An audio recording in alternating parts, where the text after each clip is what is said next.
Dans ce chapitre suivant, on va comprendre l'importance de l'analyse de poste. Pareil, c'est vraiment un métier qui est lié à celui des ressources humaines, mais comme je vous disais en présentation de ce cours, c'est intéressant et important que nous, on puisse connaître. Et voilà, pas forcément maîtriser, mais connaître. Donc, les enjeux de l'analyse d'un poste, c'est quoi ? Finalement, c'est qu'est-ce que je vais mettre en place pour avoir le bon candidat, si je vais un peu plus loin. Donc, il va regrouper le recrutement, identifier les activités concernées par ce poste-là, l'évaluation de la personne, donc la définition des objectifs, ce qui est attendu de ce poste, la formation ou les formations nécessaires, identifier en fait les compétences, tout bonnement. Ensuite, carrière, mobilité, identifier les écarts entre le poste occupé actuellement et le futur poste envisagé, et la rémunération qui nous concerne tous. Donc, important aussi.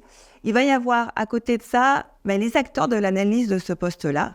Donc, finalement, il peut y avoir plusieurs acteurs. Donc, le titulaire du poste lui-même, effectivement, c'est peut-être la personne la mieux habilitée à dire ce qu'elle fait au quotidien. Il peut y avoir aussi, on va dire, des gestionnaires comme les ressources humaines. Il peut aussi avoir la direction, en tout cas les personnes qui vont tourner autour de ce poste-là ou dans l'entreprise, pour ce qui est l'analyse de ce poste. Quoi d'autre ? On va voir aussi, avant d'oublier, il est important de suivre une certaine méthodologie pour faire cette analyse de poste. On va avoir à côté les méthodes de recueil des informations. Donc, encore une fois, la personne qui fait ce poste-là, c'est la plus habilitée à décrire ce poste. Mais on va aller observer en situation de travail, on va aller faire des entretiens avec les personnes qui ont ce poste-là. Et puis aussi, peut-être poser les bonnes questions, élaborer un questionnaire pour avoir toutes les infos. J'ai un exemple comme ça, il y a fort longtemps, quand j'étais salariée, et on avait un poste sur tout ce qui était pesage et conditionnement de légumes. Et on trouvait que ce n'était pas optimal. Donc, on a demandé aux personnes qui étaient sur ce poste-là de nous décrire les difficultés, ce qui fonctionnait bien, ce qui ne fonctionnait pas bien. Ça a pris un certain temps, mais finalement, on y a gagné en temps et en argent, et puis aussi en ergonomie, donc pour les personnes qui étaient sur ce poste-là. Donc, c'est super intéressant. Ensuite, on va aller voir derrière les méthodes de définition du poste.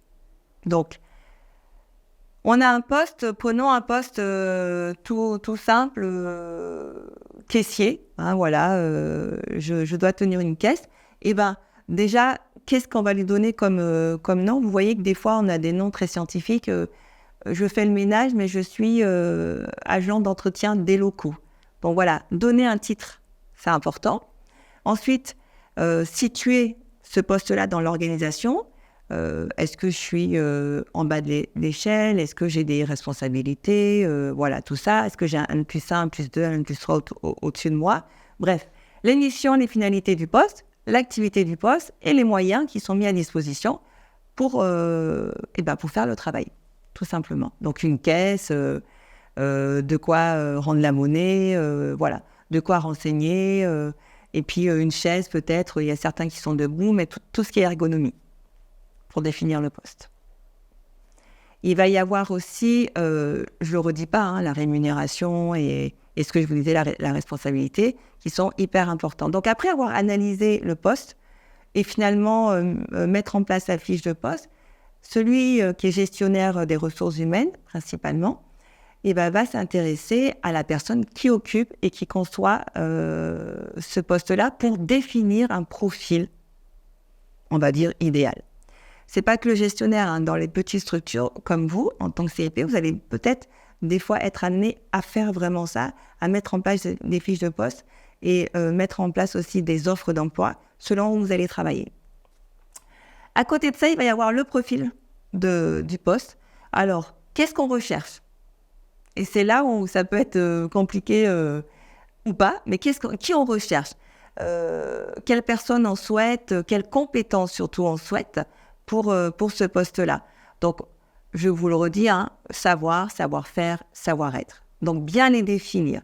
Effectivement, vous, par exemple, quand vous êtes recruté dans une structure, on va aller regarder si déjà vous connaissez le métier, si vous avez des connaissances techniques, si vous avez déjà exercé ce métier, le nombre d'expériences que vous avez, et puis aussi après, votre savoir-être, votre proactivité quelque part.